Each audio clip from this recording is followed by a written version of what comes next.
To center the discussion, investors, consumers, and corporate executives alike are all looking to the business sector to leverage unique strategies to streamline operations and, of course, implementing a lot of different cutting-edge technologies to stay ahead of the curve. Starting with Debika here and going down the row, how has the technological landscape in recent years changed, and how is your company working to remain competitive in this space? Yeah, thank you, Norah. So at Verizon, obviously, when we think about a company as large as Verizon, we think about scale. So all our technological areas that we focused in are focused on scale. So as we think about platform modernization, and especially now the use of new technologies like AI, which we've been using for many years, especially as we build out our networks, as well as how we service our customers. The generative AI aspect of which we heard in the previous panel as well, is really interesting. And one of them is what we call hyper-personalization. We call it the segment of one. So if you think about a company like Verizon, 145 million subscribers, 29,000 data sources, 70 billion data points every day. Everything is massive. And we need to create segmentation to be able to provide services to the variety of consumers and businesses we have. But with generative AI, where we can get to now is especially in the small business space, each business is unique. Each consumer is unique. And their data usage is unique, their devices, the history is unique, and to be able to provide personalized service down to an individual business, including small business or consumer, in the midst of this massive scale is actually very exciting for us. Thank you. Bill? Yeah, for us, when it comes to those emerging tools, we look at AI as a force multiplier. So not as a strategy on its own. So for us, it's a force multiplier to already strategy that we're modernizing the company. So making sure that we understand what's available, making sure how those tools really operate within the ecosystem that we have. We've been around for 154, so not only we have scale, but we also have legacy. So, and we've been very thoughtful in terms of how you modernize the company. So how those tools can come in, how they can actually operate within our own ecosystems, and most importantly, making sure that we understand what is the path to value. As you're applying those tools, you need to be able to see the return on investment, and scale plays a huge role. So we've been very thoughtful to not only understand how those tools can actually operate in our ecosystem at scale, but what is that value proposition, where are those opportunities that we need to be focusing on to be able to see that comes to life for our customers. Well, at Honeywell, we sit in a unique intersection of where we're bringing on connected capabilities in AI, along with over 100 years of deploying the latest technologies in industrial refining and petrochemical spaces. So kind of a very unique place where those two come together. And in one place that we've seen a real opportunity is in augmenting labor. Nearly every customer we talk to talks about labor shortages, specifically in skilled labor. We face it internally as well. And we see AI as a great opportunity and a great tool to not replace labor, but to augment that labor so we can take newly hired employees or employees that have less training, less expertise, and bring them up near the level of a more experienced employee. And as you think about that, particularly as a control board operator in a refinery or a petrochemical plant, you add an element of safety onto that as well. And actually sticking with you, Ken, obviously every sector is different. Industrials, they have their own nuances. So I'm curious, of course, when you think about the industrial sector, it's more deterministic than it is predictive. So I'm curious, how do you all think about technological advances and AI in this space? I do understand from some research that you all have upcoming about less than 20% of industrial companies actually have implemented AI into their processes. So I'm curious how you think about the outlook. Well, it's a great observation, and you're exactly right. In some new research that Honeywell's put together and will be launched next month in Honeywell Industrial Insights, we've determined that, to your point, a very small percentage of leaders feel that AI is being fully implemented to their original plans in their industry or in their company. But what we have learned is a very high percentage of those that were surveyed found new opportunities for AI, new applications that they hadn't thought of before, and nearly 2/3 of those are in areas of efficiency.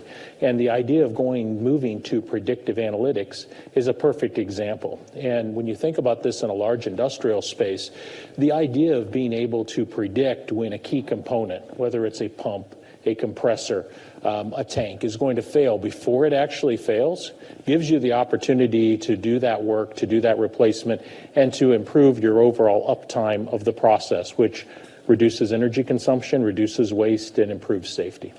And Debika, I'd love you to weigh in on that. Are there any unique things that you all are experiencing when you think about AI as it relates to your sector?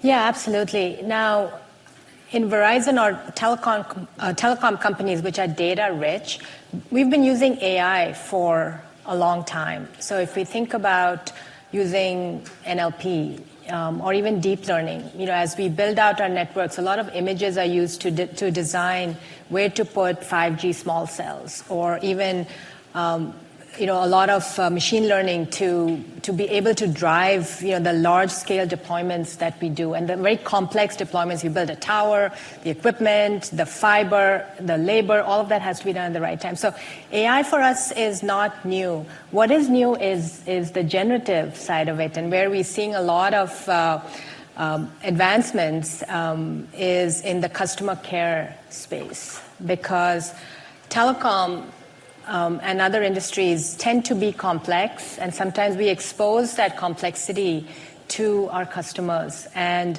one of the things I'm really excited about generative AI is to help with the simplification of it, both at the customer care level. So the agent now, instead of having to look up thousands of documents or trying to find the right answer at the right time, would have a AI-assisted desktop that would help with that. And similar, I think, to what you said, is what it takes is maybe a tier one technician or agent, and really elevate their skills to an experienced tech or agent, and that in itself would provide better customer care to our customer. I think we get like 170 million calls in a year. So it's a tremendous number that, with the self-service tools, a better virtual assistant, having the assistant be able to resolve the problem quickly, all of those are tremendous improvements for us.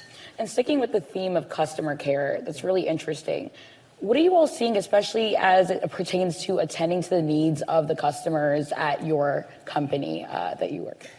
Yeah, so for us, obviously, very customer service oriented company. So we've been spending significant amount of time ensuring that we do what I call unbiased listening to the customers. What does the customer need?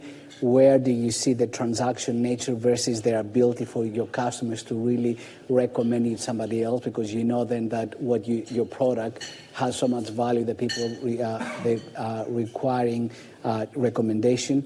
But also when I look at this and how do I take this, how do I take the insights even from our associates, and then how do I lay on top of this what's available right now? We're using AI, and we have been using AI for a very long time, but now you have an ability to be able to just the data to be more predictive as well. So what's possible, and making sure that you layer on top of that, and then making sure that you're very thoughtful on how do you prioritize on those solutions to make sure there is a value. So customer service is huge. Listening to the customer is huge. You have a set of tools now that gives you an ability to be able to reduce a lot of the transaction nature of that interaction to a little more sophisticated, to help them understand the product and deepen your relationship, but also making sure that you're not diluted so much that you lose the focus at scale. Because at the end of the day, scale is huge, and then reskilling your workforce is going to be a hugely important for us to ensure that we're as contemporary as we need it to be. So how do you keep that continuity across teams? Kind of seeing that theme all the way through, and especially as you're getting feedback from customers, what are some of the biggest challenges you all have faced? Yeah. For me, I'll start making sure that goes back to the process. So one of the things that we have done, that's what I said, that AI is a force multiplier to the work that we already have in place to simplify your core processes. So we've been looking across what is those big core processes that really touches the customer, and our associate spends the majority of the time. So the feedback is becoming a loop back to those processes. So either new products or new services, or quite frankly, a more contemporary way to service the customer, the way they want to be serviced versus the way that we've been exposed our services to them right now. So we are using it as a look to go back and continue re-engineering our process and continue making those processes contemporary. If I can add to that. So to add to what you're saying, Bill, is if you think about all of us, we're all customers of different services. But we communicate in many different ways. It could be through social media. It could be, through a chat bot. It could be direct email. There's multiple. You may call somebody. It's multiple ways. And how do you ensure that across all these channels, first of all, there's awareness of, how you're interacting with them, and then how you give consistent service across all these channels. And it's a very difficult problem because there's so much data, so many different voices. But then once again, it goes back to the hyper-personalization. Do I know it's Norah? And everything you've said about the service in all these different places, we can bring it all down to exactly what the service is for you. And that's what makes it an interesting challenge. No, I would fully agree. And I think, as I think about the connection to customer, the underlying piece is having a stronger connection and understanding what the customer's needs are. Now, in some cases, whether it be a manufacturing complex, a large industrial process, having that connection may be, I'll give a perfect example, maybe just like the connection you have to your car. 30 years ago, I was told every time you pulled your car into a gas station, you had to check the oil. Before you went on a long trip, you took out a manual gauge and you checked the tires. I wrote down the mileage on a notebook to determine what was my mileage with the miles I drove and the amount of gas I put in. Now I get into a car today, how many of us checked the oil in our car the last time we filled up? Many cases, this is all done automatically. And that's the connection that I see between many of us and our customers today. So no matter if it's a consumer products company or if it's an industrial process company, that connection is going to drive a deeper level of data, and then that's going to yield directly to the predictive analytics that you talked to before, which is how we're going to become more efficient. And as you look across your customer base, what are you seeing that's new? What seems to be the overarching trends? Yeah, there's two things that I would go to. The first area that's new is the idea of partnerships. I think just a few years ago, as we were launching many of these technologies around connected plants and connected solutions, a number of our customers had their own ideas about how they wanted to do maintenance or how they wanted to do this internally, and they felt like they could create a homegrown solution and deliver it. I think as the technology has advanced, we all realize that that's not the most efficient way. It's sort of like, we all need electricity. Would we build a power plant in our backyard just to get electricity? And so I think the idea of partnerships is one that I see. And then the second is the speed and the pace of change. And I think that speed and pace of adoption is one that has far exceeded any of the outlooks I had. Just to add to this, I think what we see very different is the customer wants to be serviced the best way they were serviced last. So think about that. So we are an insurance company, and everybody thought that we put our own parameters in terms of what does that really mean, and the perception that the customer has on how they want to be serviced for insurance. The reality is the last 4 months, this is irrelevant. They want the best service. So one of the challenges, but also the opportunity, is the evolution of what changed and who is out there that provide that customer service that is truly differentiated. So they've been very clear that service me the way that I want to be serviced, and guess what? The way I want to be serviced, it's the best way that I was serviced the last. That's number one. Number two, the personalization that you just talked about is very important.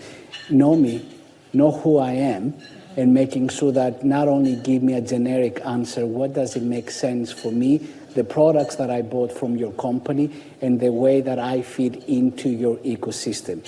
And the last thing that is very important is I need to trust you. If I cannot give you the data, if you cannot go through across all the channels that you communicate, I need you to trust that you cannot safeguard my data.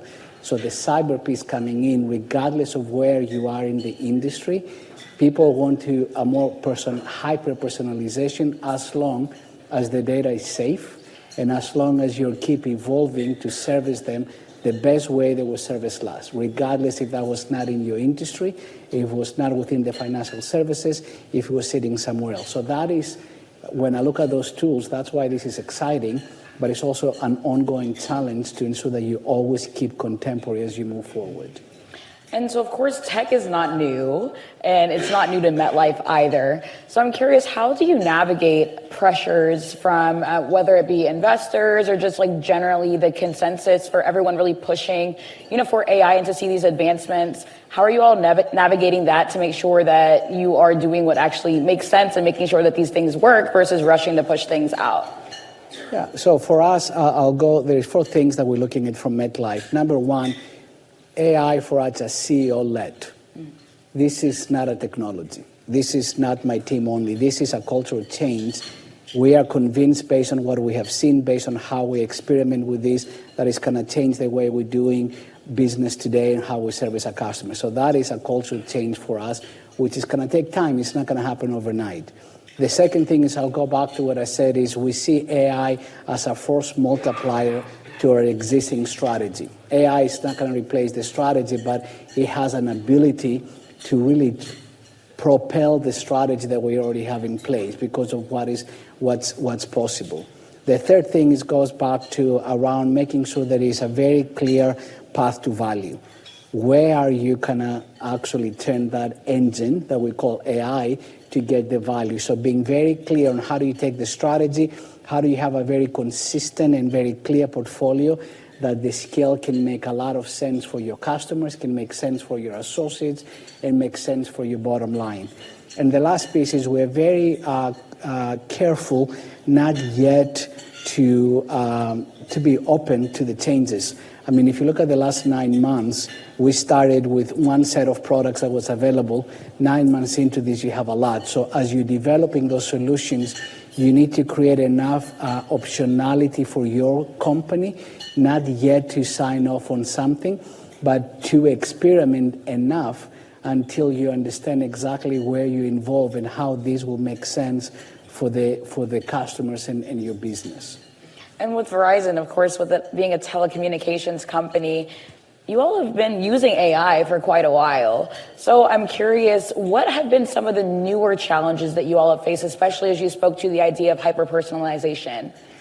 Yeah, so with AI, and especially with the explosion of generative AI recently, the way we look at our strategy, it's really threefold.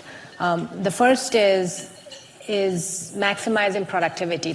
It's around a lot of what we've talked about, is how do we augment, not replace, but how do we augment the work of, whether it's customer care agents, it's lawyers and contract, summarization, it's marketing campaigns, and, using predictive analysis to figure out when is somebody going to leave Verizon, can we create a save offer? So there's increasing productivity, helping sales reps write the first draft of an email.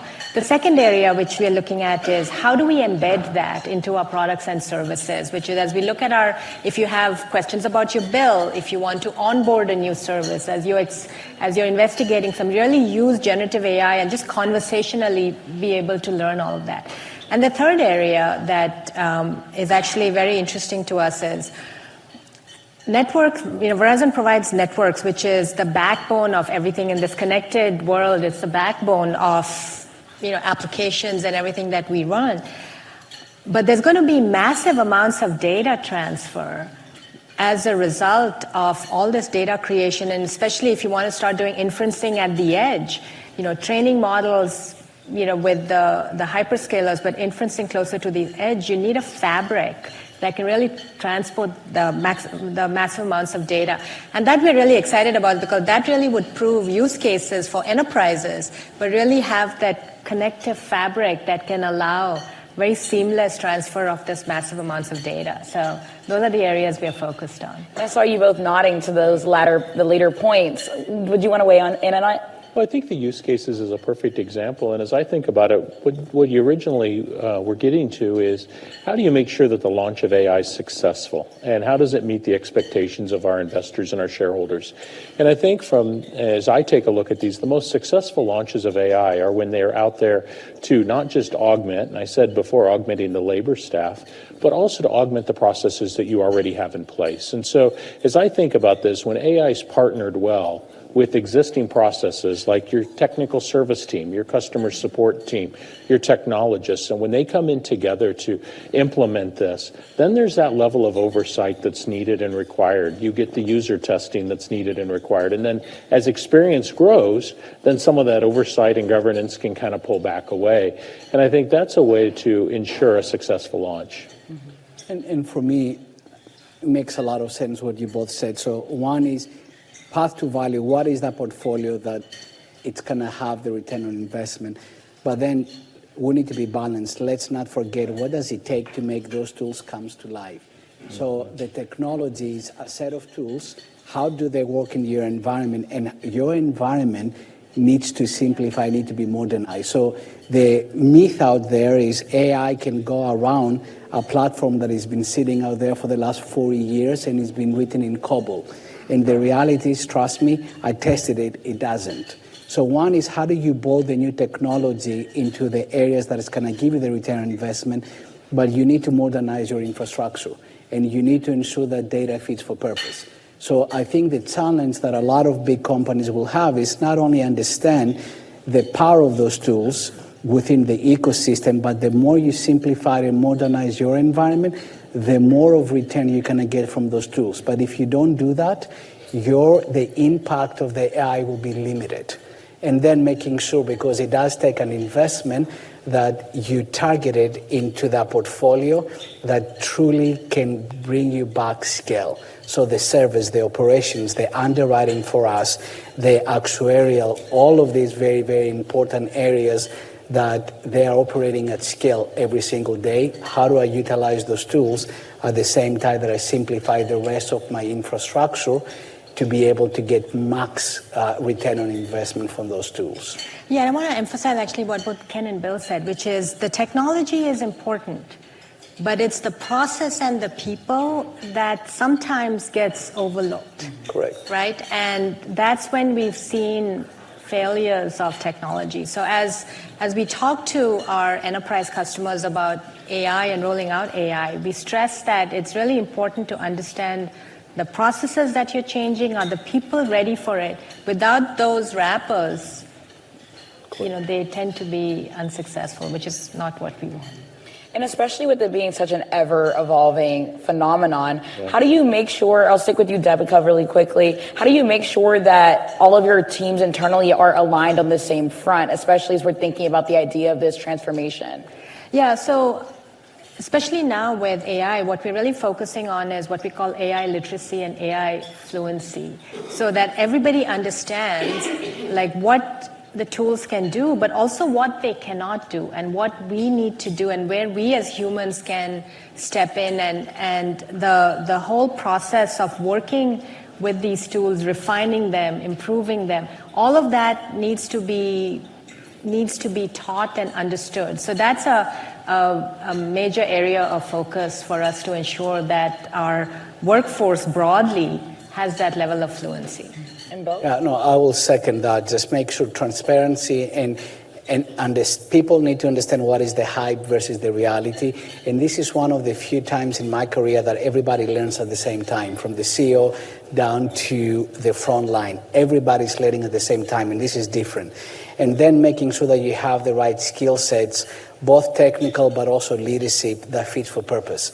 It requires very different technology understanding, but also very different leadership to be able to manage through this. Think about agile, think about partnership, critical thinking, all of this coming in a way that is exposing the decision-making process the way that we have never done it before. I think, as Bill said, transparency and communication are very important. But this is a technology that's evolving quickly. And I think the level of communication at all levels throughout the organization, sharing best practices, sharing use cases, and sharing successes is going to drive an excitement in the organization that everybody is going to want to be a part of. And as we think about the idea of myths, right? We talked about myths. I'm curious, what are some myths, especially with you all being on the inside and a few of us being on the outside, what are some myths that you think need to be debunked? I'll start. I mean, myth number one is just this cannot give you a 90% expense reduction. So there's a lot of inflated understanding in terms of the power of it. So, and now it's becoming a lot better in terms of what is the return on investment. The second thing is just the myth that everybody's excited. It is, but when you have a big workforce, you need to also understand that people, they're excited, but also people are very nervous. So you need to be able to provide the transparency, to provide the training, so people can truly understand why this will be a kind of a return on investment. And the third thing is just the myth that everybody's done. There is not a framework, there is not a playbook.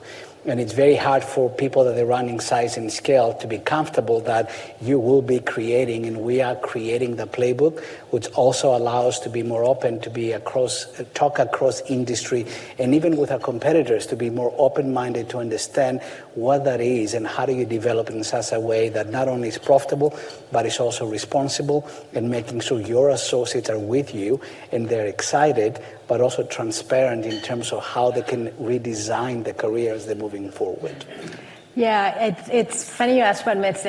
We've seen that people tend to fall into two groups. Either it's the best thing ever, the greatest thing, it'll change our lives completely. We'll all be sitting on the beach for, it'll be fantastic. Or it's the worst thing, dystopian, doomsday, the machines are going to take over. The reality is it's going to be somewhere in the middle, and it's up to us. So that's why we try to not pander to the two ends of the spectrum, but really more the reality of what this tool can do. How do we use it for good?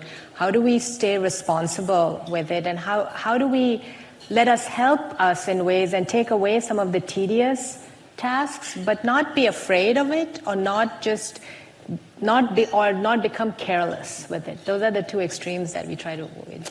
Yeah, I probably lean a little more on the optimistic side of the two extremes, and I would tell you that the way I see it is it truly is an enhancement to the workforce, to our processes, to our businesses.